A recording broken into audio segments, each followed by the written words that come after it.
My ex-husband might be the most entitled man I know. Leaving him was probably one of the best decisions I have ever made, and I thought I could live in peace for the rest of my life, but here he is again. Let me provide some context. 8 years ago, I was happily married to my husband, Nathan. Our relationship was rock solid, or so I thought. We had a good relationship. Dated for 2 years, engaged for almost a year while we planned our wedding, and then got married. At that point I would probably defend it and fight for our marriage with my life. I thought we were soulmates. But I guess that was just me. A couple of months after our wedding, my husband lost his job. It was a difficult time for both of us obviously, but I was confident that we could work through this and he would find another opportunity. We had some savings in the bank, and I was working full time. Things were a bit difficult for a few months, but he was trying his best to get a job and finally got accepted after what seemed like a million interviews. I still remember how happy we were the day he received that email. I went all out and took him out to dinner to celebrate. Little did I know that this job would end up destroying my marriage. He comes back from his first day of work and instead of looking happy, he looks awful. I could see something was wrong the moment I saw him. A very difficult conversation followed. In an almost comically bad turn of events, my husband's ex-girlfriend Jessica works at the same place where he has just joined. I knew about Jessica. Nathan and her dated for 3 years and he proposed to her, but she said no and dumped him. This was a few years before the two of us met and started dating. Obviously, we didn't spend a lot of time talking about our past lovers, but I knew that it was extremely rough on him and he never mentioned her after that one conversation with me. When I heard that it was Jessica of all people, my stomach dropped. Out of all people, it was her. I didn't know what to do. I mean, sure, it had been years and he didn't have feelings for her anymore, but the idea of them working together was not exactly pleasant to me. He seemed genuinely upset too, and we spent a lot of time talking about what we could do. He offered to quit the job, but at that point, our savings were running out and I didn't know how long I could go on paying all our bills without making solid lifestyle changes that neither of us would be comfortable making. Also, I told myself that we were all adults here and quitting a job over an ex was childish. We stayed up almost all night talking about what to do, and by the end of our conversation I felt much better about the whole thing. It felt silly to think that some ex from years ago could affect our relationship in any way. My husband was extremely loving and kind and put all my doubts at ease. The next day, he went to work, and when he came back he said that she was in a completely different department and he hardly even saw her once during the day. He told me that he never intended to speak to her unless it was for some unlikely work reason and that he would tell me immediately if that happened. That put my mind at ease, and as more days passed, I stopped thinking about her completely. My husband was as loving as ever and I was proud of the two of us for overcoming something that could have caused serious trouble if not handled well. Looking back, I laugh at how naive I was. I was so blinded by love and trust in my husband, that I didn't once think that something fishy was going on. A couple of months into his new job, he went on a business trip. He told me that if it goes well he may get a promotion, so I was very excited for him. I asked him if I could tag along with him and make it a mini getaway for the two of us, but he said that he would be working the whole time, so there wasn't a point. He also said that the team going for the meeting was all men and none of them were bringing their wives or girlfriends, so I wouldn't be very comfortable. I was a little upset but didn't think anything much of it. What he said did make sense. When he came back, I asked him about his meetings and if he thought he would get the promotion, but he might have to go on a few more meetings with this particular contractor before the promotion could be possible. Over the next 3 months, he went on trips at least once a month, but there was no news of a promotion. Instead of getting suspicious, I was naive enough to actually be concerned about his company making him work so hard without increasing his pay. I also want to make it clear that after the initial discussion, neither of us had spoken about Jessica even once. She didn't cross my mind for the most part, and even if she did, I chose not to mention it. When I told my friends about this during the divorce, they all said that it was incredibly naive of me to blindly trust my husband so much. I agree with them now, but back then I would have trusted that man with my life. 5 months into his new job, I realized that I had missed my period. Not thinking much of it, I decided to take a pregnancy test anyway just to put my mind at ease. To my surprise, it was a positive test. I was taken aback.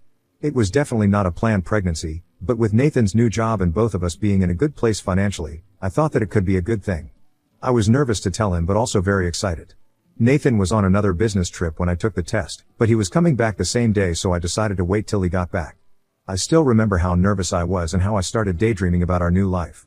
It was pretty late by the time he got home and I remember staying up to have dinner together. He came in looking upset, so I asked him what happened and he told me it was just work stuff and that he didn't want to talk about it.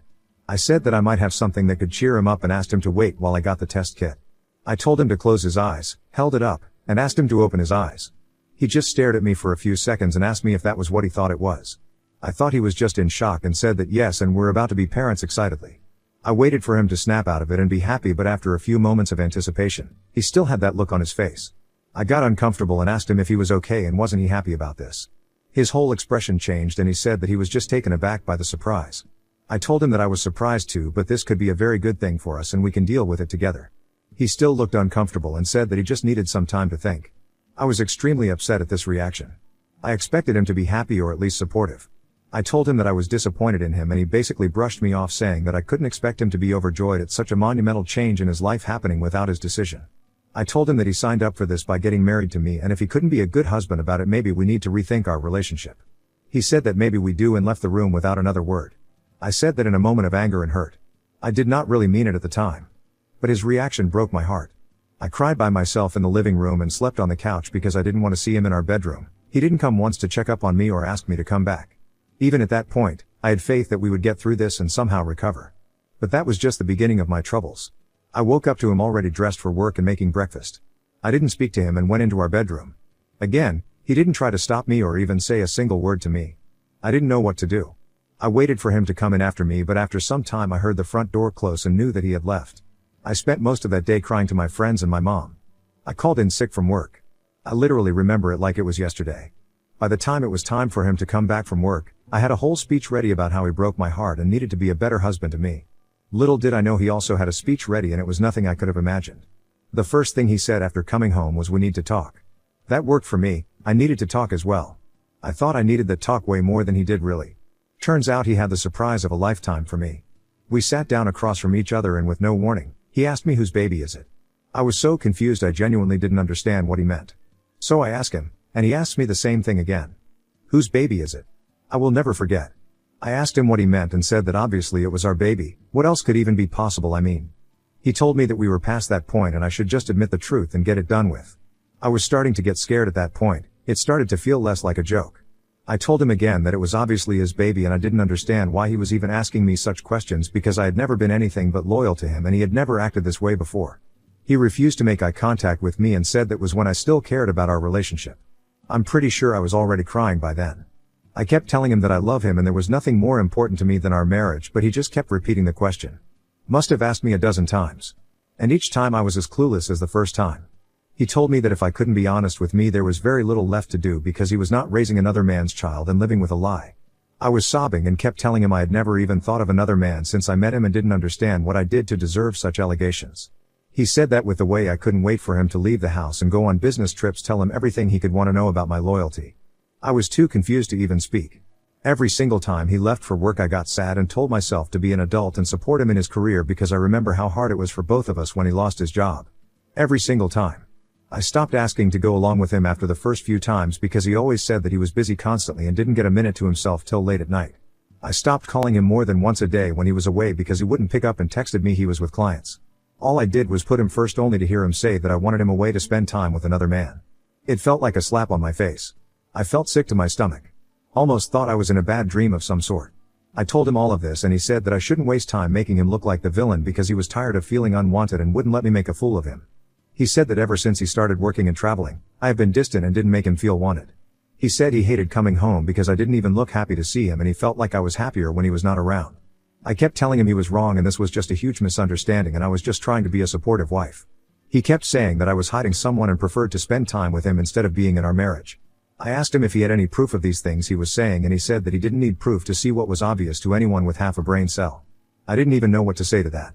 I kept saying I have not been with anyone and I have spent most days he wasn't here, either at home or maybe once or twice went out with my friends and he could check my phone if he wanted to. His response to that was that he didn't need my phone with deleted evidence. I was truly defeated by that. I mean, what more could I even say? I asked him what he wanted me to do to prove my loyalty. I offered a paternity test after the baby was born, even though it killed my self-respect to say such a demeaning thing. Never in a million years could I have imagined voluntarily offering a paternity test. I have always been proud of my morals and ethics. Anyone who knows me would have backed me up in this. Anyone except my own husband, of course. That's what hurt the most. He said that he couldn't wait 9 months for a betrayal and there was no way he would help me grow and raise a child that wasn't his. I screamed at him saying it was his baby and called him a delusional freak for not believing me. He said that he didn't care what I thought he was, but if I wanted this marriage to work, I needed to get an abortion. I was horrified he even said that. I asked him to think about what he was saying for a second and how crazy he sounded. He wouldn't budge. So I asked him what he would do if I didn't get an abortion because there was no way I would get one.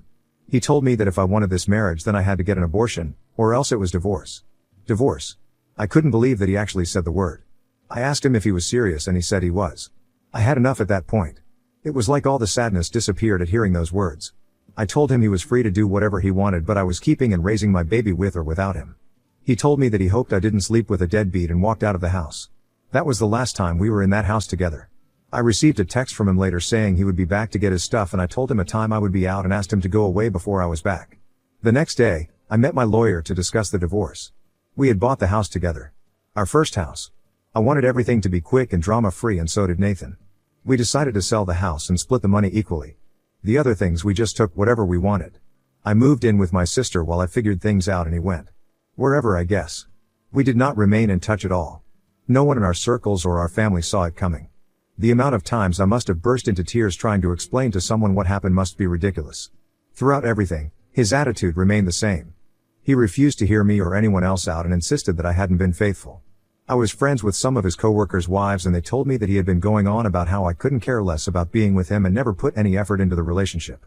The whole divorce felt like something that was happening to someone else, or like a movie or something that I was watching instead of something I was actually living through. At certain points, I almost started believing that I must have done something wrong to make him feel the way he said I was feeling. More than anything, I wanted to talk it out, but he completely shut me out. When my son was born, I texted him to let him know. He didn't say anything back. Months later, one of the wives reached out to me and asked me if I had heard about him. I told her that we hadn't been in contact.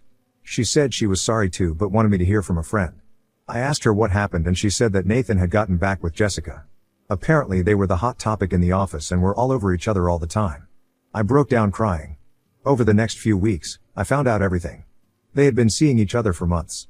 All those business trips that he went on were nothing but excuses to spend time with Jessica at her place. Jessica was the one who brainwashed him into thinking I must be seeing other men behind his back because, according to her, if she had a man she would never let him stay away from her so often. And a load of other garbage. I found out about all this because my friends pretended to befriend her to know what happened between Nathan and me. She was extremely smug about it and didn't seem to regret it at all. I felt like the stupidest person in the world, honestly. I saw all the signs and red flags that I had missed. In hindsight, it feels so incredibly obvious. I spent months in a slump. I was extremely depressed, and it was undoubtedly the hardest period of my life. I had to quit my job and had to rely on my family to get me by. Being a single mother, and dealing with my depression and the guilt of being a burden on my family was excruciating. Rough year to say the least. I'm glad my sister was there for me. I don't know how I would have managed without her, honestly. It took some time, but I recovered. I stopped obsessing about Nathan and Jessica, focused on my son, found another job, and got a place of my own. I thought I was done with my ex-husband forever, and 2 years ago I got married to an amazing man who treats me like a queen. He is the best thing that has possibly ever happened to me, and I am so glad my son and I get to have him in our lives.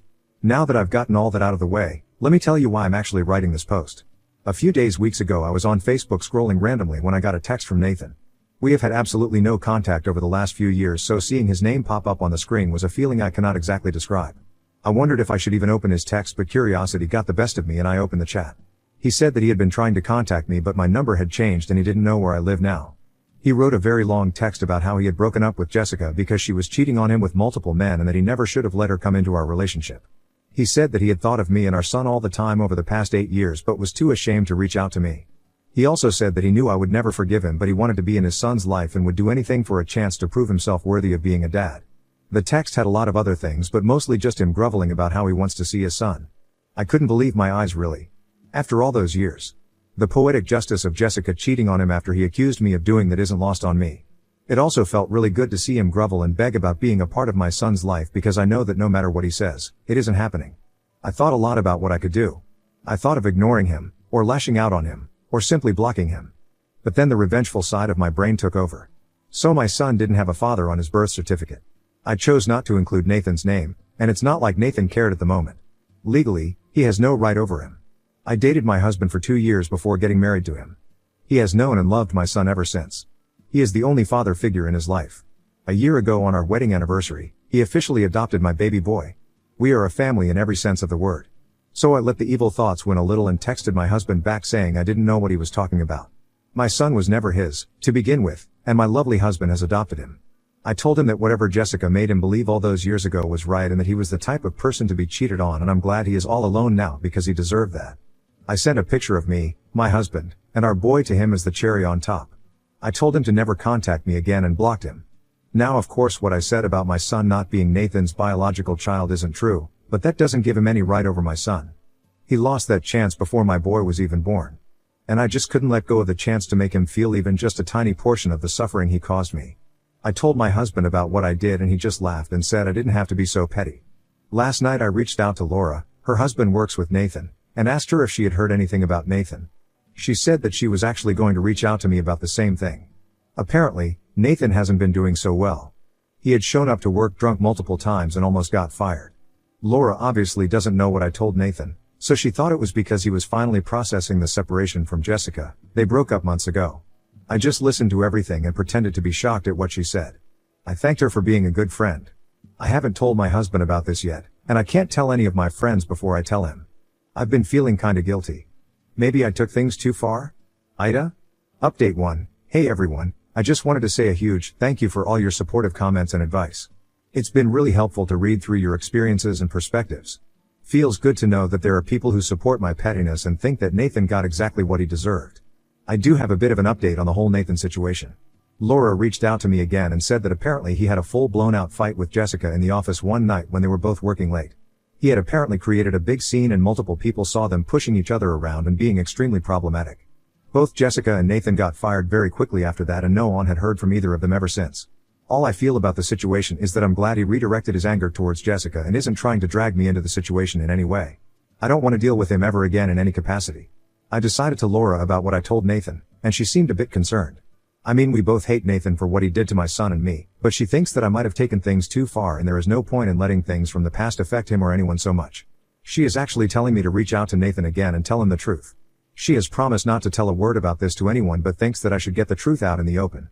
I don't agree with this for a number of reasons.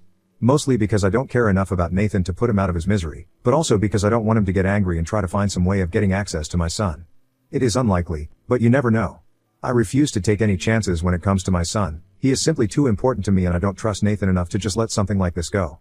What I did may have been when we were married, so I don't see why this is apparently such a big blow to him now. Update 2. Since my last update, I've been doing a lot of reflecting.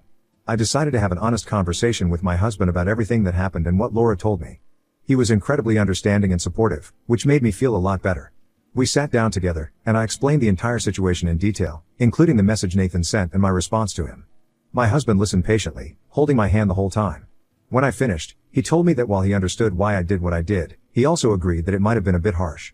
We talked about the importance of moving forward and not letting the past affect our present happiness. This conversation really helped me put things into perspective. I realized that while I might have been a bit harsh, I don't regret standing up for myself and my son. Nathan made his choices, and now he has to live with the consequences. I might have to work on this resentment that I feel towards him though, because my husband says that it is not healthy. I kind of agree with him. But that's my business, and so is my family. And I don't see why Nathan has to be a part of it. Update 3. Hi again, I wanted to share a quick update about my situation. After talking with my husband, I decided to reach out to a therapist to help me work through some lingering feelings about Nathan and the whole ordeal. It's been really helpful to get a professional perspective and to start letting go of the past. I'm doing this for my own marriage and not because I care about Nathan or anything. I feel that to be a better wife and a better mom to my kid, I need to let go of the past completely. Some of you had also suggested if I had been to therapy in the past, and I gotta admit you guys were right. As far as Nathan is concerned, I haven't heard from Laura anymore after the last time and I am not interested enough to ask about him again. I don't care how he is. He is a grown adult and should take care of his own issues. Personally, I am doing great and that's all that matters to me. I'm glad he reached out to me and got what he deserved.